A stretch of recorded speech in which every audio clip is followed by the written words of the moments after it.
tausiah wisuda. Dalam hal ini akan disampaikan oleh Yang Terhormat Ustaz Muhammad Asyam Asyari SHum MA. Beliau sebagai staf pengajar di UIN Maulana Malik Ibrahim Malang dan juga sebagai anggota keluarga besar Yayasan Khairiyah Hasim Sebak. Yang Terhormat Ustaz Hashim Asyari, kami persilakan. Assalamualaikum warahmatullahi wabarakatuh.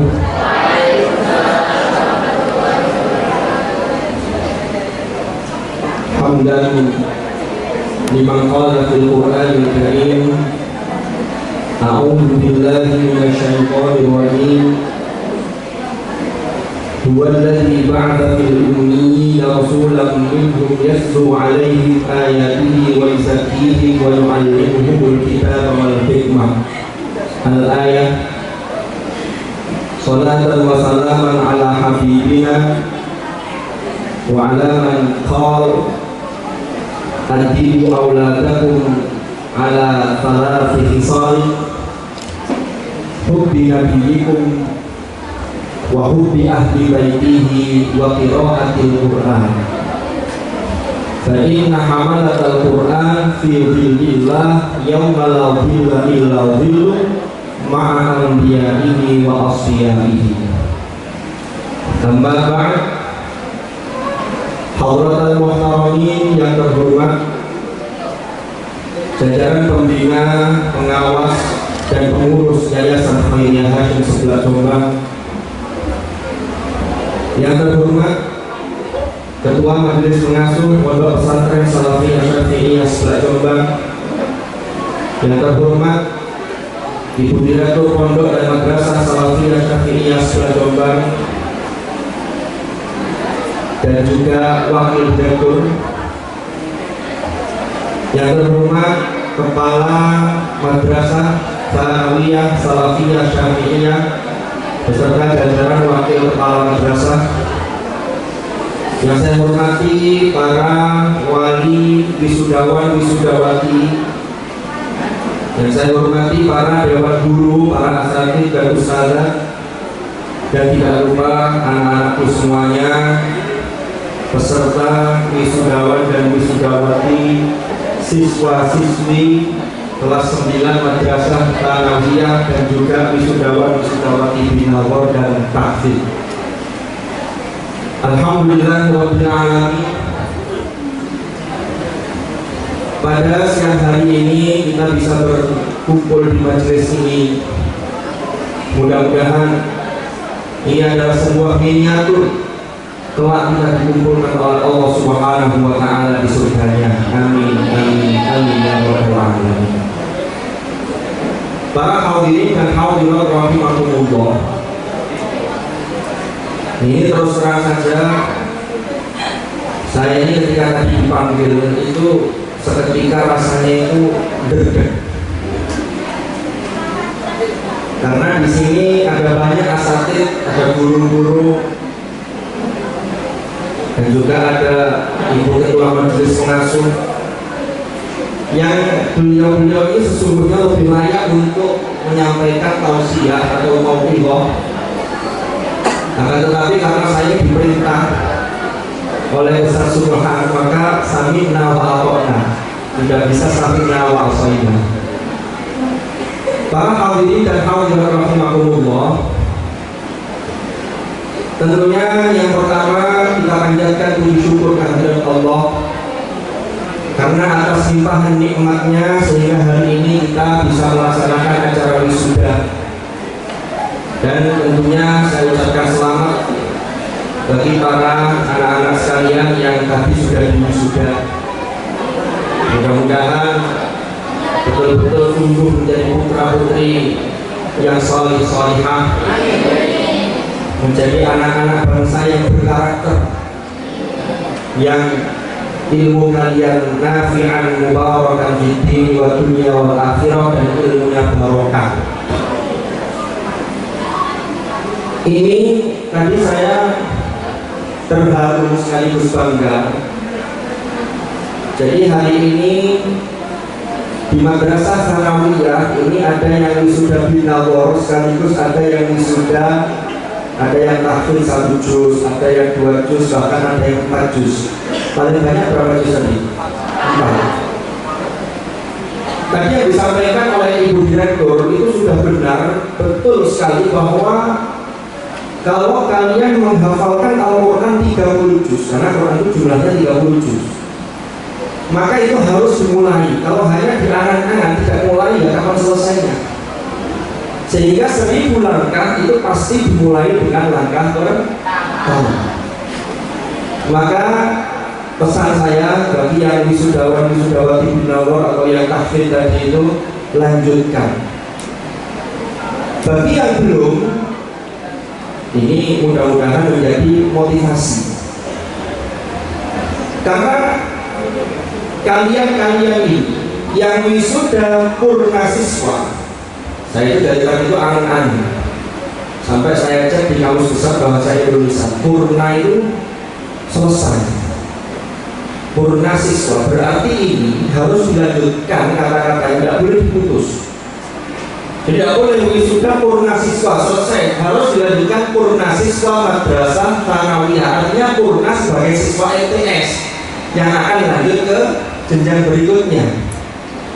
Karena kalau di aliyah memang sudah purna siswa, karena selanjutnya menjadi mahasiswa. Jadi jangan sampai ada yang saya sudah purna siswa, sudah tidak lagi sekolah. Memang kewajiban belajar, wajib belajar dasar ya, itu 9 tahun. Tapi kan harus kita lanjutkan sebagaimana perintah Allah, fa idza faragta fansab wa ila rabbika farghab. Ini yang wisuda hari ini, saya tadi ngobrol dengan Bapak Wakil Direktur Gus Fardan. Ini kan masuknya tahun 2019. Kalian ketika kelas 7, ketika kelas 1 MTS atau kelas 7, itu ketika semester 2 baru setengah semester lalu terjadi pandemi dan harus lockdown. Maka pembelajaran menjadi daring. Lama tidak ketemu secara luring, jadi ketemunya hanya via daring. Tiba-tiba ya kira-kira setahun yang lalu itu pun tidak maksimal karena aturannya harus tatap muka itu harus mengurangi 50% dari jumlah, lalu kemudian jamnya dikurangi kan begitu. Tiba-tiba hari ini lulus, maka ini memang saya menyadari dan saya melihat bahwa kalau pembelajaran itu hanya mengandalkan daring, ya online, maka ini memang kurang optimal. Kenapa? Karena seorang guru pendidik itu sesungguhnya tidak hanya transfer of knowledge, tapi juga transfer of value. Jadi mentransfer nilai dalam arti nilai kehidupan, bukan nilai yang sampai diberi nilai 80, 90, itu juga iya, tetapi yang paling penting sesungguhnya penanganan karakter. Nah ketika itu daring, maka ini berat bagi siapa? Bagi semuanya. Gurunya itu kelihatannya di rumah saja, tapi ternyata kadang-kadang malah minggawi menilai siswa itu ya agak ribet. Ini hari tak tahu ketemu sajanya opo ketika dari umur waktu naga, jangan-jangan hanya aktif di WA-nya lalu setelah itu tinggal main game online, kan tidak tahu. Jadi gurunya juga berat. Orang tuanya berat atau tidak? Berat. Jadi orang tuanya juga berat yang di rumah. Ada pelajaran ini orang tua yang ditanya tidak tahu jawabannya. Wes kadang-kadang isinya kurang murid. Karena sudah apa sih? Jadi doanya cuma satu. Kapan sih Leo aku mau ke sekolah ini? Lalu berat bagi siapa? Termasuk bagi siswa-siswi. Padahal, nah ini di usia-usia kalian itu harus betul-betul mempersiapkan diri untuk di masa yang akan datang. Ini kan kalau lulusan tsanawiyah itu rata-rata usianya ini berapa? 15-an ya, kira-kira 15 tahun. Kalau kita bicara dalam kehidupan ini, di dalam psikologi itu ada satu hal yang sering ditakuti oleh orang-orang, itu yang namanya quarter life crisis. Mohon maaf kalau pronunciasi saya kurang tepat. Apa itu? Yaitu usia di mana seseorang itu merasa galau, merasa kadang-kadang itu saya ini dia mencari jati diri, berada dalam kebingungan.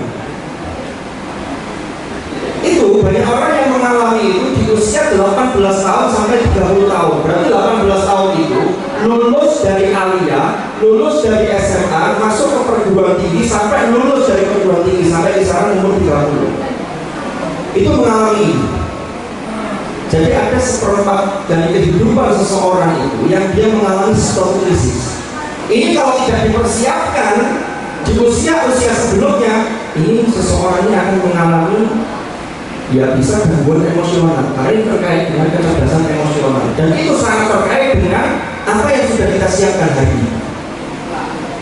Maka kalian kalau yang kemarin daring lalu merasa banyak hal yang kurang optimal, masih punya waktu 3 tahun ketika kalian untuk lebih serius. Jadi jangan sampai menyia-nyiakan waktu. Imam Syafi'i radhiyallahu anhu, Imam Syafi'i itu sudah berpesan dalam mutiara kata beliau yang banyak dikutip oleh ulama, termasuk dikutip di dalam kitab At-Tibyan ada di Hamalatul Quran oleh Imam An-Nawawi. Kata Imam Syafi'i, tafaqqah qabla an tar'as idza ra'asta fala sabila ila tafaqquh. Jadi perdalamanlah kalian ilmu ya, qabla an tar'as, sebelum kalian memimpin umat, sebelum kalian menjadi tokoh, sebelum kalian ditokohkan oleh masyarakat, sebelum kalian mendapatkan tanggung jawab di masyarakat dan di keluarga kita. Kenapa? Karena kalau sudah kadung dianggap tokoh, fala sabila ila tafaqquh, aneh. Umpama ada tokoh yang baca Qur'annya saja itu kurang pas, umpama. Makanya tadi luar biasa sekali ya, kalau sudah tafsir. Ini kalau sudah tafsir 1 juz berarti kan bacaannya sudah bagus, sudah standar. Itulah nanti yang akan saya jelaskan terkait dengan ayat kedua dari surah Al-Jumu'ah. Ini baru pengantar. Oke. Tafaqqah qabla an tar'as idza ra'asa fala sabila ila tafaqquh. Karena kalau sudah sibuk jadi tokoh, apalagi jadi tokoh, itu mengingatkannya aneh. Jadi guru kok keliru karena gurunya nggak pakai serius, itu muridnya mau mengingatkan itu kan bingung. Nanti keluarga tersinggung, kan gitu. Nanti konconnya sikut-sikut itu sayangnya singiling kan begitu. Nah itu harus ditanamkan sejak dini. Kalau ini kita kontekstualisasikan, pesan Imam Syafi'i itu tafaqquh itu nggak hanya dari sisi ilmu, dari banyak hal, termasuk sisi karakter. Kalau kalian tidak mempersiapkan dari sekarang, nanti lagi kadung ini malah lebih sulit. Al-Habib Al-Imam Al-Habib Abdullah bin Alawi Al-Haddad itu juga dalam kalam hikmahnya beliau pernah menyampaikan begini: idza balagha al-fata 20 'aman wa a'jazahu al-faqru fala faqar. Nek ono arek, kalau ada pemuda yang sudah mencapai usia 20-an tahun, 20, 21, 22 sampai 29 bahkan hampir 30, wa a'jazahul faqru fala faqar, dan dia tidak memiliki keunggulan spesifikasi apapun, maka setelah usia itu akan sulit dicari keunggulan dan distingsi dari orang lain. Makanya kesempatan bagi kalian. Saya kembali ke masalah psikologis tadi. Jadi kalau ada orang-orang yang mengalami krisis di usia-usia 18 sampai 30, ini karena tidak dipersiapkan dengan baik. Tapi saya yakin kalian yang belajar di madrasah Thanawiyah, walaupun kemarin kita semua diuji dengan pandemi, ini insya Allah punya kesiapan. Makanya tadi saya sampaikan, kalau memang belum optimal, Anda masih punya waktu 3 tahun ke depan untuk lebih serius dan mempersiapkan diri. Jadi sudah benar yang dilakukan oleh lembaga ini, para wali murid, para wali wisudawan dan wisudawati, bahwa Quran itu menjadi satu landasan yang luar biasa. Bahkan di Bapak Madrasah sudah menyampaikan juga, kita semua berharap agar madrasah ini betul-betul barokah dan anak-anak didik kita itu menjadi orang-orang yang Qurani, yang telah Al-Quran itu betul-betul memberikan syafaat. Iqra'ul Quran fa innahu ya'ti yawmal qiyamati syafi'an li ashab. Rasulullah sallallahu alaihi wasallam, sebagaimana Allah titahkan di dalam surah Al-Jumu'ah ayat 2, itu memiliki beberapa tugas. أعوذ بالله من الشيطان الرجيم هو الذي بعث في الأميين رسولا منهم يتلو عليهم آياته ويزكيهم ويعلمهم الكتاب والحكمة وإن كانوا من قبل لفي ضلال مبين. Yang pertama, huwallazi ba'atsa fil ummiyyin rasulan minhum, tugas Rasulullah yang pertama yatlu 'alaihim ayati. Al-Mukarram Romo Kiai Ustaz Syafi'i itu pernah dawuh di dalam Al-Qur'an yang ayat yang menggambarkan tugas-tugas Rasulullah SAW seperti yatlu 'alaihim ayati itu menggunakan simbol, menggunakan bentuk kata fi'il mudhari. Ini menunjukkan bahwa Rasulullah itu secara terus-menerus sesungguhnya beliau ini tetap mengajar. Kalaupun secara zahir dihandle oleh guru-guru kita yang mengajar BTI, tapi sesungguhnya Rasulullah selalu menantang. Yatlu 'alaihim ayati. Tugas pertama apa? Yang disebutkan dalam surah Al-Jumu'ah ayat 2, yatlu 'alaihim ayatihi, yaitu membacakan kepada mereka umat al-ummiyin, yaitu ayat-ayat Al-Qur'an. Maka kalau Al-Qur'an itu menjadi dasar, ini sungguh sangat tepat sekali. Apalagi tadi juga saya pikir hadis Rasulullah SAW, "Adibu auladakum 'ala thalathi khisal." Ya, hubbi nabiyikum wa hubbi ahli baitihi wa qiraatil Qur'an. Yang ketiga ini termasuk didiklah anak-anak kalian. Ya, para orang tua itu. Karena para orang tua itu kalau mendidik anaknya ini biasanya yang dasar, lalu kemudian setelah tingkat berikutnya dititipkan.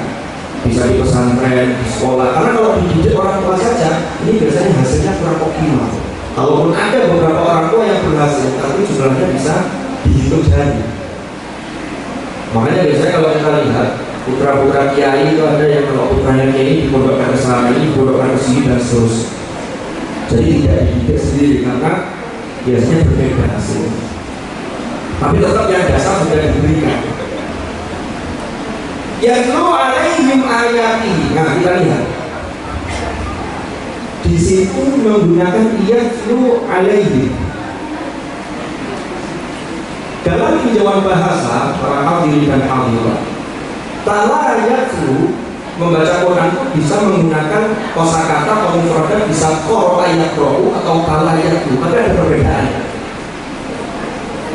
Memang ada at-tawadus, ada sinonim, tetapi ada sebagian ulama yang mengatakan bahwa sesungguhnya di Quran tidak ada tawadus. Kenapa? Karena setiap kata itu pasti sesuai, karena bahasa Arab punya al-farwa al-lughawiyah, kekayaan bahasa yang luar biasa, sehingga setiap kata itu mampu memunculkan makna-makna tersendiri dan khusus. Contoh, kalian yang sudah belajar bahasa Arab, para anak-anak yang wisudawan ini, antara jalasa dengan qa'ada itu sama-sama duduk, tapi beda penggunaan. Kalau jalasa itu duduk, tapi dari kondisi berbaring. Mari plesetan gitu ya. Duduk itu ijlis. Kalau dari berdiri itu qa'ada, uqud. Makanya ayatnya tentang ulul albab itu alladzina yadhkuruna Allaha qiyaman wa qu'udan wa 'ala junubihim, bukan qiyaman wa julusan, tapi qiyaman wa qu'udan. Nah, tala yatlu salah satunya, kalau qara yaqra itu membaca, tapi boleh jadi mari maca ya wis. Kalau tala yatlu itu levelnya lebih tinggi, baca dan dilaksanakan. Contoh, ada tulisan di tangga, alas kaki harap dilepas. Ada orang yang baca tapi digawe terus, berarti dia sudah qiraah tapi belum tilawah. Yang Allah tugaskan kepada Rasulullah, yatlu 'alaihim ayati.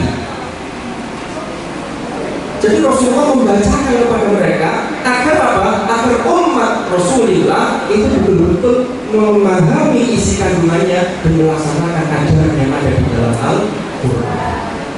Terus lagi, tilawah itu apa? Tilawah itu termasuk Kalau kita lihat dalam surah Al-Baqarah, alladzina atainahumul kitaba yatlunahu haqqa tilawati. Maka tilawah itu betul-betul bacaan itu mulia dan yang dibaca itu dijaga betul tata cara bacanya dan seterusnya. Itu yatlunahu haqqa tilawati. Rasulan minhum walladzi ba'atha fil ummiyyin rasulan minhum yatlu 'alaihim ayatihi. Inilah yang kemudian dilanjutkan oleh guru-guru kita, asatidz kita, termasuk orang tua kita. Yang pertama itu hari itu mau coba minimal Fatihah bener, karena ini menjadi rukun di dalam sholat. La sholat liman lam yaqra bi Fatihatil kitab. Kan? Yang kedua apa? Wa yuzakihi. Wa yuzakihi itu apa? Kalau di dalam tafsir Al-Jalalain, Imam Jalaluddin Al-Mahalli, kalau saya tidak salah, kan Jalalain itu dua imam. Al-Mahalli itu menulis yang belakang, mulai dari Al-Kahfi sampai akhir, lalu nulis Fatihah, kemudian wafat. Makanya Fatihahnya ditaruh di belakang, karena untuk membedakan bahwa Al-Fatihah itu tulisannya gurunya As-Suyuti, itu Al-Mahalli. Dan itu kalau Imam As-Suyuti mulai dari juz 1 Al-Baqarah sampai Al-Isra akhir, ditulis di pertengahan di jalannya juz 1 yang ditulis oleh Imam As-Suyuti. Imam As-Suyuti itu nulis tafsir Jalalain itu mulai 1 Ramadan dan selesai 15 juz itu tanggal 10 Syawal. Jadi 40 hari itu nulis tafsir. Kalau kita ngaji tafsir Jalalain sekian tahun nggak hafal-hafal. Padahal penulisnya yang As-Suyuti itu 40 hari nulis di sana. Nah, wa yuzakkihim ay yutahhiruhum minasyirki. Itu kalau tafsir Jalalain. Apa maksudnya menyucikan mereka? Rasulullah mensucikan itu adalah membersihkan umat yang sebelum Rasulullah diutus ini mereka dalam kesyirikan. Kalau kita kontekstualisasikan wa yuzakkihim apa? Tugas guru adalah setelah yatlu 'alaihim ayatihi wa yuzakkihim adalah guru itu menanamkan pendidikan karakter. Inilah yang tadi saya sampaikan. Ini ketika daring tidak kita dapatkan. Internet bisa memberikan wawasan apapun kepada kita. Bahkan kadang-kadang kita belum mampu untuk memfilter. Semua diambil. Soalnya yang dari internet yang Mbak Google sudah rekomendasikan itu mesti benar. Padahal belum tentu.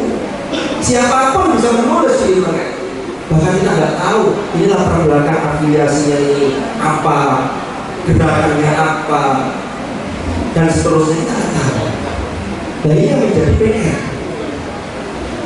Nah, koizaki. Maka alhamdulillah, mudah-mudahan setelah ini betul-betul sudah selesai pandemi ini, sehingga tatap muka bisa dilaksanakan, sehingga disinilah guru-guru kita, asatidz kita betul-betul bisa melakukan bagaimana koizaki. Lalu yang ketiga, wa yu'allimuhumul kitab. Rasulullah Shallallahu Alaihi Wasallam itu setelah membacakan Al-Quran, kenapa yang didahulukan tadi membacakan? Kalau saya tadi itu harus benar-benar pas. Baru isi kandungannya digali. Wa yu'allimuhumul kitab. Maka muncullah aneka pelajaran yang ada dalam mapel-mapel yang kalian pelajari. Nanti semakin ke atas, maka bismillah kita akan mengambil satu spesifikasi sehingga seseorang itu menjadi kompeten di bidang apa, ya, expert di bidang ini, sampai kemudian kalau mencapai pada jabatan akademik tertinggi yaitu profesor, itu sampai pada satu bidang ilmu apa. Makanya dulu Kiai Marzuki Mustafa yang ketua PWNU ketika saya jadi mahasiswa beliau itu pesannya begini: uang itu, sing api itu ngerti akeh tentang titik, timbangannya ngerti titik tentang akeh. Satu tapi mendalam, yang lain-lain, sehingga Anda punya spesifikasi. Wa yu'allimuhumul kitab wal hikmah. Nah, setelah kita mengkaji Alkitab, jadi isi kandungannya kita belajar ilmu luar biasa, maka disitulah kita mendapatkan hikmah. Rasulullah mengajarkan wa yu'allimuhumul kitab wal hikmah. Apa apa hikmah? Hikmah itu kalau dalam kamus besar bahasa Indonesia itu makna yang pertama setidaknya ada 6 atau 7 arti. Makna yang pertama adalah kebijaksanaan dari Allah. Termasuk ada beberapa makna.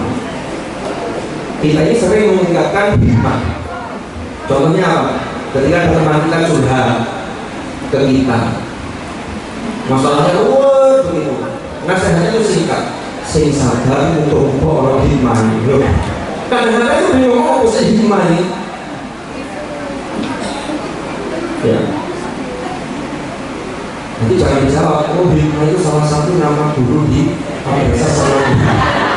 Tapi guru hikmah sebenarnya. Saya ingin memberi gambaran sedikit karena mau. Dulu Profesor Imam Suprayogo itu pernah menggambarkan satu analogi yang mudah dicerna. Hikmah itu adalah seseorang ketika mampu mengambil pelajaran setelah dia mendapatkan pengalaman, mendapatkan pengajaran, mendapatkan pendidikan, mendapatkan ya pokoknya ilmu-ilmu yang lain, dia bisa mengambil satu hal yang itu tepat dan bijak. Gambarnya begini. Pernah suatu ketika ada sebuah negeri yang dipimpin oleh seorang raja yang punya kekuasaan luar biasa. Kebetulan raja itu, ya sesungguhnya di dunia tidak ada yang kebetulan. Tapi kita sering mencapai kebetulan itu secara nisbi. Kebetulan raja tersebut itu satu matanya itu tidak bisa melihat. Jadi mata yang kiri itu selalu terpejam karena kalau nggak bisa melihat itu sudah bawaan sejak lahir. Tapi kekuasaannya luar biasa, kekayaannya luar biasa, kerajaannya luar biasa. Sampai akhirnya raja ini ingin ya apa caranya saya itu biar dikenal orang yang datang ke sini sekaligus rakyat saya itu betul-betul tahu bahwa saya itu raja di sini. Maka dia punya konsep ingin digambar di pintu masuk gerbang yang menjadi wilayahnya daerahnya raja itu, ingin digambar raja yang besar, raja ini digambar secara besar-besar. Akhirnya dibikinlah sayembara. Barang siapa yang bisa menggambar lukisan atau melukis raja dengan lukisan terbaik maka akan mendapatkan hadiah. Karena hadiahnya besar, maka konsekuensinya kalau raja tidak berkenan maka siap mendapatkan hukuman. Nah, karena tergiur dengan iming-iming yang luar biasa, akhirnya banyak yang daftar. Akhirnya daftarlah peserta pertama, digambarlah raja itu dengan apa adanya. Ini berarti tipe orang yang jujur apa adanya. Digambar raja besar, semakin besar gambarnya raja, maka mohon maaf, mata yang sebelah ini semakin terlihat bahwa raja tidak bisa melihat. Begitu disodorkan ke raja, raja marah. Kamu keterlaluan menggambarkan raja kayak begini. Orang yang pertamanya bilang, tapi kan kenyataannya begitu. Ya nyoto mulu, tapi ya mulu, gak terima rupanya. Akhirnya orang pertamanya yang gambar ini dulu. Orang kedua daftar lagi. Waduh, ini yang pertama ini dihukum gara-gara melukis raja dengan kondisi mata tertutup.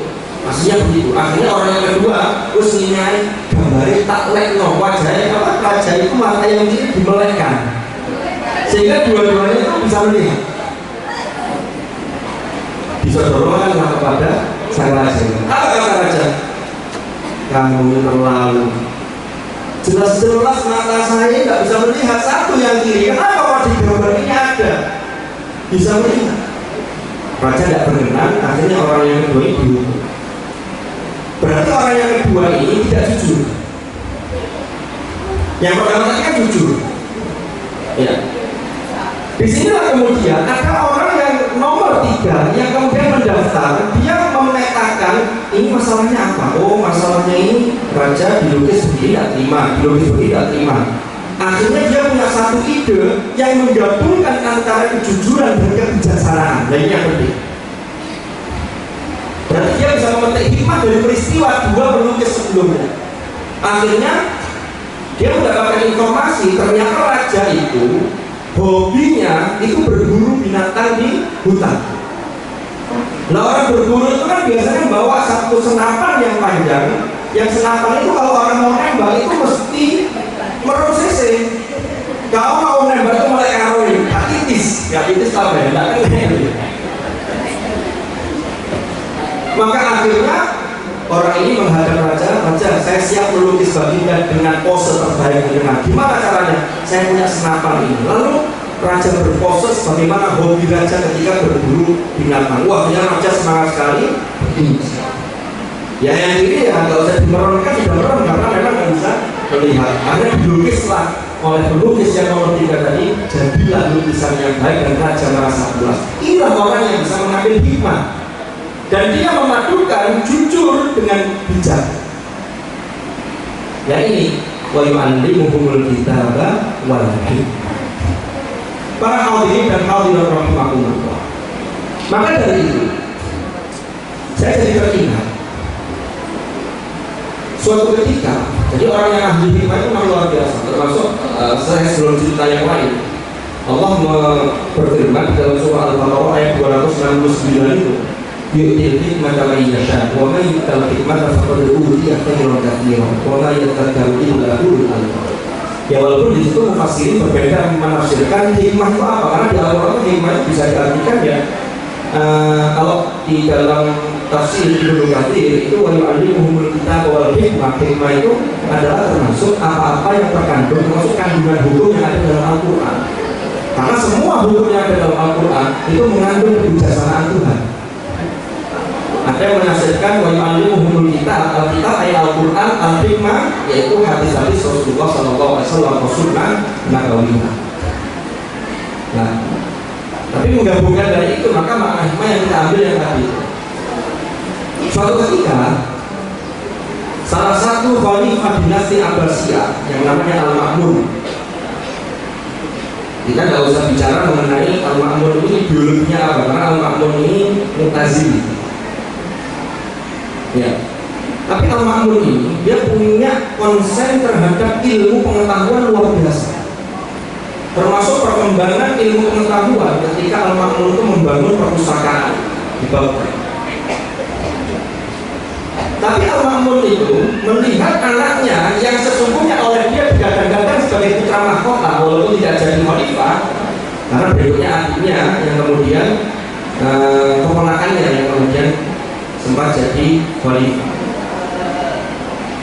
Dia ini susah karena ini putra mahkota, gak bisa ngomong itu terus ngomong. Nah kita sebagai orang tua itu harus menganggap anak kita sebagai putra mahkota. Kenapa? Karena yang meneruskan untuk diilahi kalimat ilahi siapa kalau tidak putra putri kita? Makanya panjenengan ketika menyekolahkan putra putri di madrasah ini insya Allah pilihan yang tepat dan insya Allah mudah-mudahan diridhoi oleh Allah. Apalagi lanjut ke madrasah aliyah. Apalagi yang sudah diumumkan semua wisudawan mendapatkan betul. Jadi hari iya. Ya semua wisudawan kalau melanjutkan di aliyah mendapatkan fasilitas sebagai siswa-siswi aliyah, tentunya dengan memenuhi haknya dan kewajibannya masing-masing. Memenuhi kewajibannya masing-masing. Khalifah Al-Ma'mun ini memanggil ahli hikmah. Ini kembali ahli hikmah, orang yang bijak.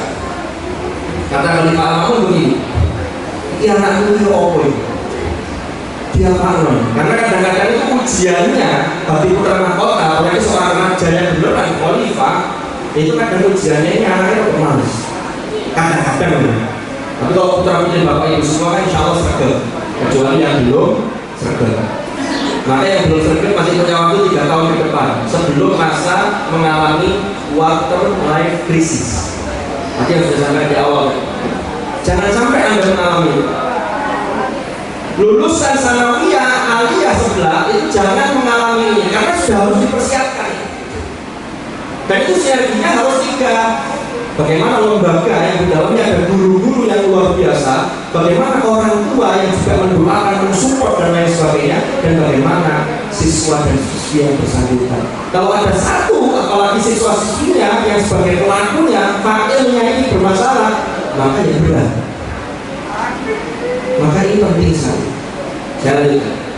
Khalifah Al-Ma'mun kemudian bertanya kepada ahli hikmah ini, kira-kira apa yang harus saya lakukan terhadap anak saya ini? Apakah hanya saya tinggal di harta atau bagaimana? Ternyata nasihat ahli hikmah ini yang pertama adalah seorang anak itu paling tidak harus ilmun ya'ishu bihi. Apa itu ilmun ya'ishu bihi? Yaitu seorang anak itu harus di-upgrade, harus punya ilmu yang dengan ilmu itu ya'ishu bihi, itu maknanya bisa begini. Ilmu itu bermanfaat sehingga manfaat minimal untuk dirinya. Dia tahu ini baik, ini benar, maka dilakukan. Dia tahu ini tidak baik, maka dijauhi. Itu berarti ilmu ya'ishu bihi. Atau bisa jadi maknanya begini, ilmu ya'ishu bihi, orang yang punya ilmu dan dia tahu betul karena ilmunya manfaat, lalu ilmu itu memberikan sesuatu yang positif bagi dia sehingga dia tidak khawatir untuk menjalani kehidupan ini karena dia punya ilmu. Orang yang punya ilmu dijamin yarfa'illahu alladziina aamanu minkum walladziina utul 'ilma darajat. Nah ini tadi saya ngobrol sama Pak Kaki. Ini spasinya ini kajarnya ojo dhisik. Walladziina utul moro-moro disori al-ilma. Tapi ada apa harus ngadu. Kan? Walladziina utul. Jadi kalau orang tidak tahu baca moro-moro apa al-ilma darajat. Padahal ada yang kecil di atasnya. Diangkat derajat. Jadi ilmu ya'ishu bihi. Kalau panjenengan punya putra putri, maka yang pertama yang tertanam, ya apa caranya anak itu jadi anak yang berilmu. Caranya apa? Sekolah, mondok. Ya itu tidak ada lain. Karena usia-usia sekali ini menanamkan fondasi agar tidak mengalami quarter life crisis. Kalau itu dialami quarter life crisis, ini masa berikutnya bahaya, bisa mandesur, masa depan suram. Jadi yang pertama ilmu ya'ishu bihi, ini penting sekali. Sampai-sampai kalau kita lihat lebih jauh, safar yang diperintahkan oleh Allah, bepergian yang diperintahkan itu adalah bepergian untuk tafakkur. وَمَا كَانَ الْمُؤْمِنُونَ لِيَنْفِرُوا كَافَّةً فَلَوْلَا نَفَرَ مِنْ كُلِّ فِرْقَةٍ مِنْهُمْ طَائِفَةٌ لِيَتَفَقَّهُوا فِي الدِّينِ وَلِيُنْذِرُوا قَوْمَهُمْ إِذَا رَجَعُوا إِلَيْهِمْ لَعَلَّهُمْ يَحْذَرُونَ. Jadi penting sekali. Jadi panjenengan mas-mas, mbak-mbak yang wisuda hari ini, kalau ada yang dari luar Jawa, luar pulau, lalu sekolah ke sini, ini setiap perjalanan itu diganjar diberi pahala oleh Allah. Man salaka thariqan yaltamisu fihi ilman sahhalallahu lahu thariqan bihi ilal jannah.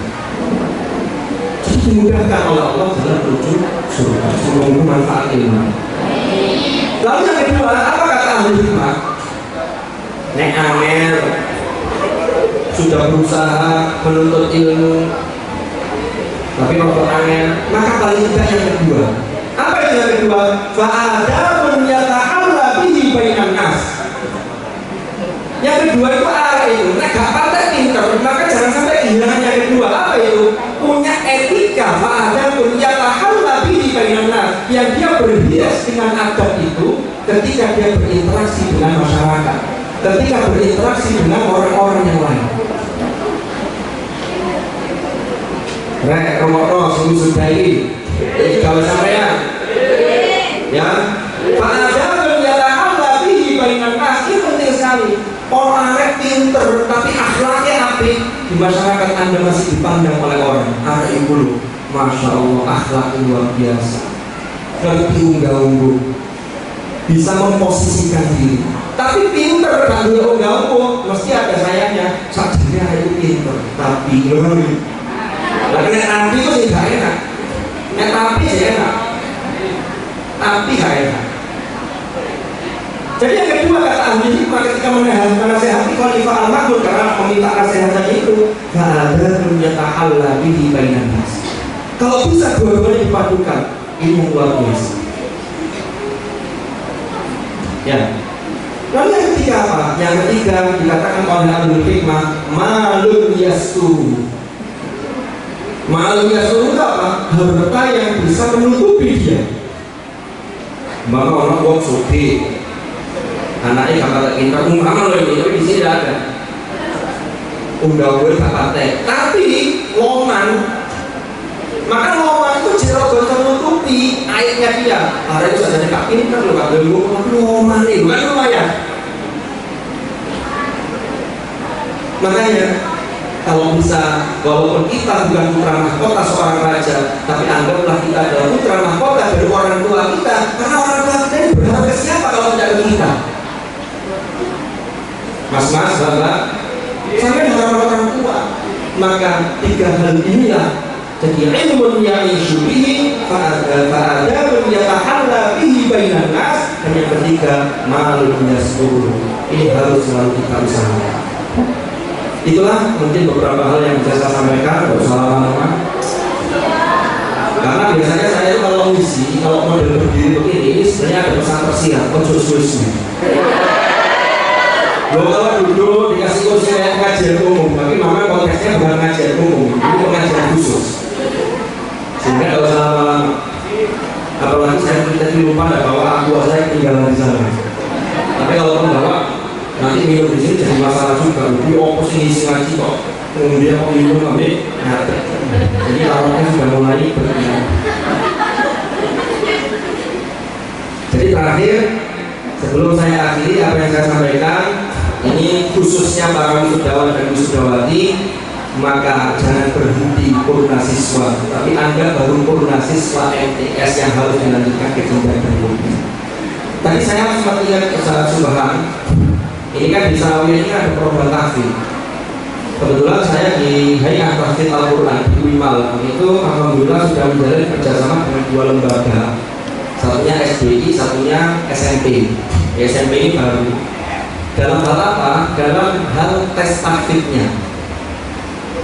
Nah nanti kalau Sanawiyah sebelah mau berkenan untuk pengembangan kelembagaan itu bisa melakukan kerjasama. Nanti apa fungsinya yang dari sana ke sini? Apa teman-teman yang sini ke sana sekaligus jalan-jalan ke Jatimpak itu untuk diuji. Jadi yang 4 juz itu diuji, sehingga nanti ketika wisuda itu tidak hanya simbolis tapi bisa uji publik. Mana sih yang 4 juz coba sih dites, itu siap, dan nanti akan dikeluarkan sertifikat termasuk oleh kerjasama di antara 2 lembaga ini, oleh Hayat Tahfidz Al-Quran UI Maulana. Ternyata kemarin untuk itu termasuk penghargaan yang cukup bagus. Ketika dari SD mau masuk ke Sanawiyah atau ke SMP itu masuk ke sekolah favorit itu ternyata cukup dipertimbangkan, karena sertifikatnya itu kan ada topnya itu kan ada Kementerian Agama, ada UI-nya, ada HTI. Nah saya tadi kok kepikiran kalau kita untuk mengembangkan dan meningkatkan kualitas sehingga akan siap diuji oleh orang lain, bukan diri kita sendiri, lalu kemudian uji publik, ini insya Allah akan bisa memberi motivasi kepada yang lain secara lebih baik. Ini mungkin tambahan-tambahan, dan saya mohon maaf sekali lagi para wisudawan dan wisudawati, lanjutkan karena perjalanan kalian akan masih panjang. Fa'idha farauta fansab wa ila rabbika farghab. Memahami ayat ini dimulai di endingnya dulu, farghobnya dulu dikuati. Punya tekad dulu, yang tekad itu harus dicantumkan kepada Allah, itu harus kuat. Ya, farghobnya. Kalau farghobnya ada, maka fansabnya Anda tidak gampang mengeluh. Dan insya Allah semuanya tidak sampai terkena quarter life crisis. Mungkin bermanfaat, kurang lebih mohon maaf. Hadanallahu wa iyyakum ajma'in. Al-afwa minkum. Assalamualaikum warahmatullahi wabarakatuh.